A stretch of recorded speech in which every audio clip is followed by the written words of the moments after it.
اعوذ باللہ من الشیطان الرجیم بسم اللہ الرحمن الرحیم قال اللہ تبارک وتعالی فی محکم کتابہ وما كان على النبی من حرج فيما فرض اللہ له سنة اللہ فی الذین خلو من قبل وكان امر اللہ قدرا مقدورا۔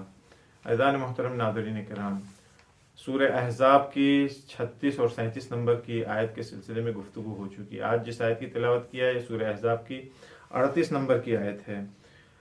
میں نے عرض کیا تھا کہ خداوند عالم نے جب رسول اللہ کو حکم دیا ہے تو رسول اللہ نے زینب بنت جہش جو ان کی پیری بہن تھی اور زید ابن حارثہ کی مطلقہ تھی، ان سے انہوں نے شادی کیا۔ زید ابن حارثہ ان کے اڈاپٹڈ سن تھے، گود لیے ہوئی اولاد تھی، اور پرانے زمانے میں یعنی دوران جاہلیت میں گود لیے ہوئے بیٹے کو اپنا سگا اور اصلی بیٹا سمجھتے تھے، سلوی اولاد سمجھتے تھے لوگ، اور اس کی بیوی کو اپنی سگی بہو سمجھتے تھے، لہذا اس کے ساتھ پھر شادی بیاہ وغیرہ نہیں کرتے تھے، اور جو بھی ارث میراث والا سسٹم تھا اس میں اسے اس گود لیے ہوئے بیٹے کو حصہ دیا جاتا تھا۔ لیکن جب اسلام آیا تو اس نے ان تمام چیزوں کی مخالفت کیا اور اس جو غلط رسم سماج میں جاری تھی اس کے اوپر خط بطلان اس نے کھینچا۔ اب چونکہ رسول اللہ صلی اللہ علیہ وآلہ وسلم نے زینب بنت جہش سے شادی کیا خداوند عالم کے حکم کے بدولت، پروردگار نے چونکہ حکم دیا تھا تو رسول اللہ نے شادی کیا زینب بنت جہش سے۔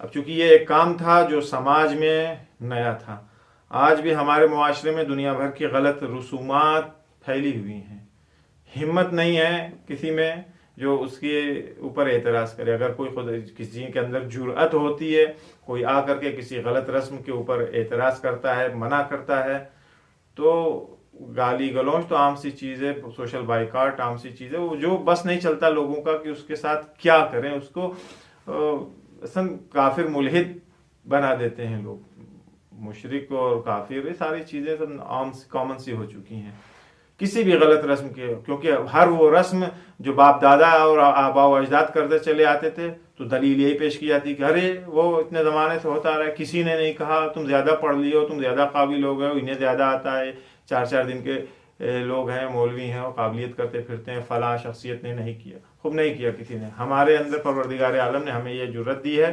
اور ہمارے اندر یہ ہمت دی ہے، ہم کر رہے ہیں، ہم اعتراض کر رہے ہیں، ہم اس غلط چیز کو روکنے کے لیے تیار ہیں۔ پروردگار عالم کے حکم سے رسول اللہ نے بھی اس غلط رسم کو جب توڑا ہے اور زینب بنت جہش سے شادی کیا تو مشرکین نے اعتراض شروع کیا، ہے ہمارے باپ دادا کا، آبا و اجداد کا سسٹم تھا پورا اور نہیں ہونی چاہیے تھی، یہ تو بہت غلط کام ہے اور گناہ ہے، دنیا بھر کی باتیں۔ اس وقت پروردگار عالم نے اسی آیت کو، سورہ احزاب کی 38 نمبر کی آیت کو، جس کی تلاوت ابھی میں نے کیا، اسے نازل فرمایا کہ پروردگار عالم نے جب اس آیت کو نازل فرمایا یعنی سپورٹ کیا۔ اس آیت کے نازل ہونے سے کیا ہوا؟ اس آیت کے نازل ہونے سے رسول اللہ کو سپورٹ ملا۔ جب آیت کا ترجمہ بھی دیکھ لیجئے، ما کان علی النبی من حرج، نبی کے لیے خدا کی جو پروردگار عالم نے جو بھی احکام اور جو بھی فرائض، جو بھی واجبات رسول اللہ کے لیے، رسول اللہ کے اوپر نازل کیے ہیں، اس میں ان کے لیے کوئی حرج نہیں ہے، کوئی سختی اور پریشانی مشکل نہیں ان کے لیے، کیونکہ یہ چیز جو ہے سنت اللہ فی الذین خلو من قبل، جو لوگ رسول اللہ سے پہلے تھے یعنی وہ انبیاء الہی جو رسول اللہ کے پہلے تھے، یہ اس دور سے یہ سنت الہیہ چلتی چلی آ رہی ہے، اور اللہ کا وکان امر اللہ قدر مقدور، اللہ کا حکم جو ہے وہ صحیح اندازے کے مطابق مقدر کیا ہوا ہوتا ہے، تو اس میں کوئی بھی چینجنگ نہیں ہے، اس میں پروردگار عالم ہم سے اچھا ہمارے امور کو جانتا، سمجھتا ہے، پہچانتا ہے۔ تو یہ آیت تھی۔ اب اس آیت کے ضمن میں اگر گفتگو کی جائے تو جو اس آیت میں جس چیز کا جو میسج ہے، جو پیغام ہے، وہ یہی ہے کہ دین کی روح تسلیم ہونا ہے، دین کی روح تسلیم ہونا ہے، اور ہم لوگوں کی بھی ذمہ داری یہی ہے کہ واجبات کے مقابل میں، واجبات کے سامنے ہم تسلیم رہیں، محرمات جو حرام ہے اس کے سامنے تسلیم رہیں، یعنی جس چیز سے منع کیا گیا اسے مانیں، جس چیز کے لیے کہا گیا ہے اسے انجام دیں۔ صحیح؟ اب یہی احکام، یعنی جو چیز پروردگار، جو احکام الہیہ ہیں اس کو ایکسیپٹ کریں، ہم تسلیم ہونے کا مطلب یہی ہے۔ اگر یہی طے کر دیا جائے، یہی لوگ کہنے لگے کہ نہیں صاحب شراب حرام ہے، ہم نہیں مانتے، ہم نہیں مانتے شراب اصلا حرام نہیں ہے، جبکہ شریعت میں شراب کو حرام قرار دیا گیا، کہہ دے کہ نہیں صاحب شراب پینا جو ہے حرام نہیں ہے، دوسرا آ کر کے کہہ دے نہیں بھائی نامحرم کی طرف نگاہ کرنا بھی حرام نہیں ہے، دیکھو جتنا جی میں آئے نامحرم کو دیکھو، کوئی حرام نہیں ہے اس میں۔ ایک آ کر کے کہہ رہا نہیں یہ خم زکوٰۃ یہ سب بنایا ہوا ہے مولویوں کا، کھانے کمانے کا دھندا ہے، ہم تو مانتے نہیں، یہ سب کچھ نہیں ہے، کہیں اس کا حکم۔ یہ کیا ہے؟ اگر اس طرح سے ہونے لگے، ہر انسان اپنے اعتبار سے طے کرنے لگے گا تو پھر دین نہیں ہے، فاتحہ دین کا پڑھنا پڑے گا، دین نام کی کوئی چیز ہی نہیں باقی رہ جائے گی، کوئی اصل دین نام کی کوئی چیز رہے گی ہی نہیں، کوئی اسٹرکچر ہی دین کا نہیں رہ جائے گا۔ پروردگار عالم کا حکم اور اس کا جو امر ہے وہ مشخص اور معین، اس میں کوئی چینجنگ نہیں، اور کسی کو حق نہیں ہے کہ اس کے اندر انٹرفیئر کرے، مداخلت کرے، کہ جو حرام ہے اسے حلال کرے، حلال کو حرام کرے، یا اپنے اعتبار سے اس کو بیان کرے۔ لہذا رسول اللہ نے زینب بنت جحش سے شادی کیا اور پروردگار عالم کے حکم کو انہوں نے فالو کیا، تسلیم کیا۔ آپ یہ جو ہم مخالفت کرتے ہیں، یہ اس کا سرچشمہ کہاں ہے؟ یہ کہاں سے نشأت لیتا ہے؟ آپ کو معلوم ہے شیطان کی مشکل کیا تھی؟ شیطان کی مشکل صرف یہی تھی کہ جب آدم کے سامنے سجدہ کرنے کے لیے اس کو حکم دیا گیا تو اس نے سجدہ نہیں کیا، اور سجدہ نہ کرنا یعنی یہی مخالفت، تسلیم نہ ہونا، یہی مخالفت جو ہے اس بات کا سبب بنی کہ وہ راندہ درگاہ الہی ہو گیا، پروردگار عالم نے اس کو اپنی بارگاہ سے نکال دیا تھا۔ سورہ بقرہ، سورہ نساء کی 47 نمبر کی آیت آپ دیکھیے گا اٹھا کے، اس میں اصحاب سبت کا تذکرہ ہے، انشاءاللہ اس کے سلسلے میں کبھی توفیق ہوئی تو گفتگو ہوگی۔ اصحاب سبت نے بھی پروردگار عالم کے حکم کی مخالفت کیا، نتیجے میں پروردگار عالم نے انہیں عذاب میں مبتلا کیا۔ سیٹرڈے کو مچھلی کا شکار منع کر رکھا تھا، مچھلی کا شکار سیٹرڈے کو نہیں کرنا، لیکن یہ اصحاب سبت جو تھے انہوں نے بہانے بنا کر کے ادھر سے کان سیدھے پکڑنے کے بجائے ادھر سے گھما کر کے پکڑ کر کے، جسے کہ یہ توجیہ کرنا الٹے سیدھے راستے، غلط راستے، بے راہے سے جا کر کے انہوں نے سیٹرڈے کو بھی مچھلی کا شکار کرنا شروع کیا تھا، پروردگار عالم کے حکم مخالفت کیا تھا۔ یہی جو تسلیم ہونا ہے انسان کو، قرآن مجید نے اس کو بہت فوکس کیا اس چیز کے اوپر کہ ہم کو تسلیم ہونا، یہ جو ایک روحیہ ہے، ایک ہمارے اندر اس چیز کو ڈالا گیا ہے کہ ہمیں کیسے تسلیم ہونا، یہ کتنی امپورٹنٹ چیز ہے۔ قرآن مجید کی آیت میں آپ دیکھیے کئی جگہ پہ آیات الہیہ میں اس کا ذکر ہوا ہے۔ سورہ بقرہ کی 131 نمبر کی آیت میں اذ قال له ربه اسلم، یاد کیجئے اس وقت کو کہ جب جناب ابراہیم کو یہ حکم دیا گیا تھا اسلم، کہ تسلیم ہو جائیے، تو جناب ابراہیم نے قال اسلمت لرب العالمین، جناب ابراہیم نے کہا تو میں اپنے پروردگار عالم کے بارگاہ میں، اس کے سامنے میں تسلیم ہوں۔ تو جو بھی حکم جناب ابراہیم کو دیا گیا، جناب ابراہیم نے بغیر چون چرا اس کو ایکسیپٹ کیا، تسلیم ہوئے اس کے، نہ یہ کہ خود ایکسیپٹ، بلکہ اپنی بیوی کو، اپنے بچے کو بھی یہاں تک کہ لے جا کر کے مکے کے اس صحرا میں چھوڑ کر کے آئے، تسلیم ہی تو تھے، وہاں لے جا کر کے چھوڑ کر کے آئے۔ جناب اسماعیل کو قربان گاہ میں لے کر گئے قربانی کرنے کے لیے، تسلیم ہونے کی نشانی ہے۔ خانہ کعبہ کی تعمیر کیا، وہاں پہ بنایا انہوں نے خانہ کعبہ، یہ تسلیم ہونے کی نشانی ہے۔ جناب ابراہیم مظہر تھے، مجسمہ تھے تسلیم الہی کا، اور نہ یہ کہ خود تسلیم ہے، اپنی اولادوں کو بھی انہوں نے تاکید کیا تھا کہ پروردگار عالم کی بارگاہ میں تسلیم رہنا، جب تک زندہ رہنا، خدا کے حکم کے سامنے تسلیم رہنا۔ سورہ بقرہ کی 132 نمبر کی آیت ہے، آیت نہیں پڑھ رہا ہوں کیونکہ وقت ہمارے پاس کم ہوتا ہے، خود دیکھیے گا جا کر کے، سورہ بقرہ کی 32 نمبر کی آیت۔ نہ یہ کہ صرف جناب ابراہیم، بلکہ جناب ابراہیم نے بھی اپنی اولادوں سے کہا تھا کہ اس وقت تک نہیں مرنا جب تک مسلمان نہ ہو جانا، یعنی جب تک تسلیم نہ ہو جانا پروردگار عالم کے سامنے، اس وقت تک موت کی آرزو بھی مت کرنا۔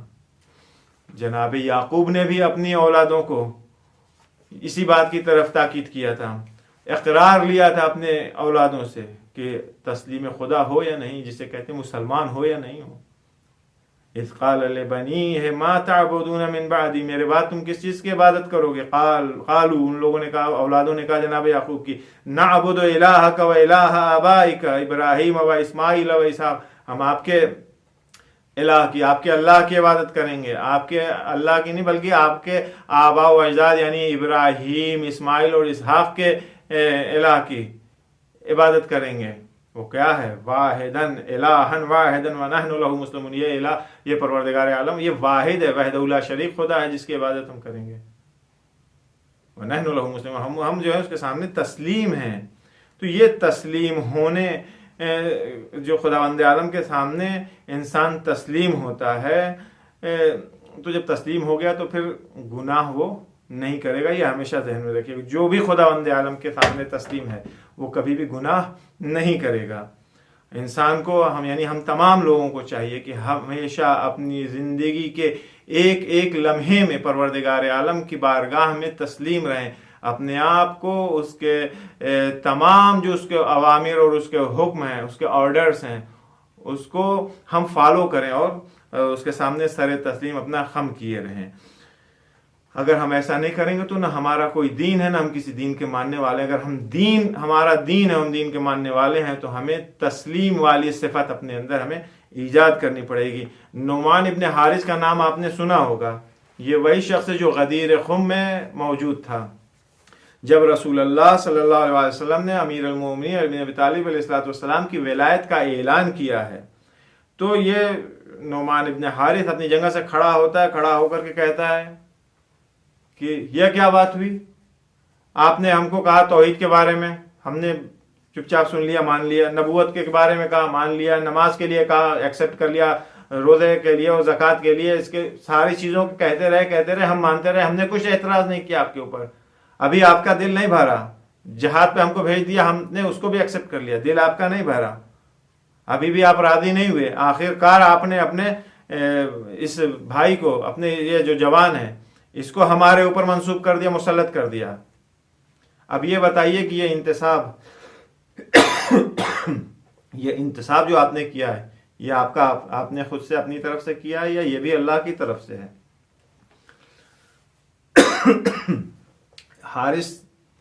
یہ نعمان ابن حارث کی مشکل کیا تھی؟ نعمان ابن حارث یہ جتنی بھی باتیں رسول اللہ نے آج کے پہلے یعنی غدیر کے پہلے بیان کی تھی، ان تمام باتوں کو اس نے ایکسیپٹ کر لیا، تسلیم تھا ان تمام چیزوں کے لیے. لیکن ایک یہاں پہ آ کر کے ہینگ ہو گیا، ایک چیز کا انکار کیا، اس نے مخالفت کیا، اسے تسلیم نہیں کر رہا تھا ولایت کو. یہ یاد رکھیے گا، اگر انسان دین کے تمام چیزوں کو تسلیم کر رہا ہے، ایکسیپٹ کر رہا ہے، اور کسی ایک چیز کی جو ضروریات دین میں سے اگر اس کی مخالفت کر رہا ہے، گویا اس نے کسی ایک چیز کے اوپر ایمان اور عقیدہ نہیں رکھا ہے، یعنی اس نے کسی ایک چیز کو ایکسیپٹ نہیں کیا، کسی ایک چیز کے سامنے بھی وہ تسلیم نہیں ہوا ہے. نعمان کے ساتھ بھی مشکل یہی تھی، نعمان ابن حارث کی. اس نے بھی ولایت کا اعلان کیا ہے. پیغمبر اسلام نے فرمایا کہ علی کی ولایت کا حکم جو ہے یہ پروردگار عالم کی طرف سے ہے. نعمان نے جب اس بات کو سنا تو بہت غصے میں، کوئی جواب اس نے نہیں، اپنی جگہ سے اٹھا اور جانے لگا کہ جا کر کے اپنے اونٹ کو وہاں سے جہاں باندھ رکھا تو وہاں سے نکالے اور جا کر کے وہاں سے اصلا اس مجمع سے الگ ہو جائے اور چلا جائے. یہاں سے جاتے ہوئے راستے میں اس نے پروردگار عالم کو خطاب کر کے کہا کہ اللہم ان کان ھذا ھو الحق من عندک فامطر علینا حجارۃ من السماء او ائتنا بعذاب علیم. خدایا، پروردگارا، اگر یہ بات جو انہوں نے کہی ہے یہ حق ہے اور تیری طرف سے ہے، اگر تیری طرف سے یہ ہے، یعنی امیر المومنین کی ولایت تیری طرف سے اس کا اعلان کیا انہوں نے، تو آسمان سے میرے اوپر پتھر برسا، پتھر نازل کر، یا مجھے عذاب شدید میں مبتلا کر، دردناک عذاب ہمارے لیے بھیج. ابھی اس کا یہ جملہ، یہ بات ابھی اس کی پوری ہوئی بھی نہیں تھی، یعنی ابھی وہ یہ کہتے ہوئے اونٹ کے پاس پہنچا بھی نہیں تھا کہ اسی وقت آسمان سے پتھر اس کے سر کے اوپر گرا اور اس کے نچلے حصے سے وہ پتھر کھائے، وہ وہیں پہ آن دا اسپاٹ گر کے مر گیا. یہ کیا تھا؟ یہ جب تسلیم انسان کے اندر نہیں ہے، ایکسیپٹ کرنے کی طاقت اور روحیہ اس کے اندر نہیں ہوگا، تو ایسے انسان ہلاک ہوتا ہے. یہ ہے. اور اسی وقت وہ آیت سورہ معارج کی 1 سے 3 نمبر کی آیت، سأل سائل بعذاب واقع للکافرین لیس لہ دافع من اللہ ذی المعارج، یہ اسی وقت نازل ہوئی تھی. خود اس نے درخواست کیا تھا. جناب ابراہیم علیہ نبینا علیہ الصلوۃ والسلام تسلیم محض پروردگار عالم کی بارگاہ میں نے عرض کیا. 5 دعائیں جناب ابراہیم نے پروردگار عالم سے کیا تھا. پہلی دعا یہ تھی، ربنا تقبل منا انک انت السمیع العلیم معروف دعا ہے نا, وہ ہمیشہ سنتے رہتے ہیں, نماز میں پڑھتے رہتے ہیں, معروف دعا ہے جناب. یہ یاد رکھیے گا کہ پروردگار عالم کی بارگاہ میں مقبول ہونا جو ہے یہ بہت امپورٹنٹ چیز ہے. کوئی بھی عمل ہمارا, کسی عمل کو انجام دینا اور اس عمل کی مقبولیت دو الگ الگ چیزیں, دونوں میں فرق ہے. ممکن ہے ایک آدمی نماز بہت اچھی, مستحب ہو یا واجب, بہت اچھی نماز پڑھ رہا ہو, ایک دم صحیح طریقے سے پڑھ رہا ہو جو اس کے بیان کیا گیا, لیکن شاید وہ قبول نہ ہو. ممکن ہے سب بہت ایگزیکٹ پوائنٹ ٹو پوائنٹ ایک ایک چیز کو انجام دے رہا ہو, لیکن قابل قبول نہ ہو. مثال کے طور پر انسان حج کے اوپر جاتا ہے, لاکھوں روپے خرچ کر رہا ہے, سب کچھ اس نے, بہت سارے اعمال حج کے اس نے بہت توجہ کے ساتھ انجام دیا ہے. اگر ذرہ برابر بھی توجہ اس کی ادھر ادھر ہوتی تو شاید اس کا حج خراب ہو جاتا. نہیں, اس نے حج بہت صحیح انجام دیا ہے, لیکن جو اس نے لاکھ روپے خرچ کیے, کئی لاکھ روپے خرچ کیے, اس میں سے ایک روپیہ, صرف ایک روپیہ مال حرام تھا جو مخلوط تھا, ملا ہوا تھا. اس ایک روپے کی بنیاد کے اوپر اس کا یہ صحیح حج جو اس نے انجام دیا, یہ حج اس کا مقبول نہیں ہے. تو لہذا فرق ہے دونوں کے اندر. امپورٹنٹ یہی ہے کہ ہمارا عمل پروردگار عالم کی بارگاہ میں مقبول ہو. لہذا کسی بھی عمل کی مقبولیت کے لیے جو شرط بیان کی گئی, بہت ساری اس میں شرائط ہیں. ایک شرط اس کی تقویٰ ہے. حابیل اور قابیل دو بھائی تھے, دونوں نے پروردگار عالم کی بارگاہ میں انفاق کیا. آیت قرآن کی موجود ہے, سورہ مائدہ کی 27 نمبر کی آیت اٹھا کے دیکھیے گا.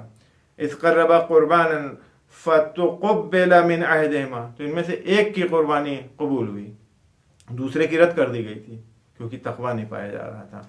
جناب ابراہیم نے جو اور 4 دعائیں تھیں, ربنا وجعلنا مسلمین لک ومن ذریتنا امۃ مسلمۃ لک وارنا مناسکنا وتب علینا انک انت التواب الرحیم.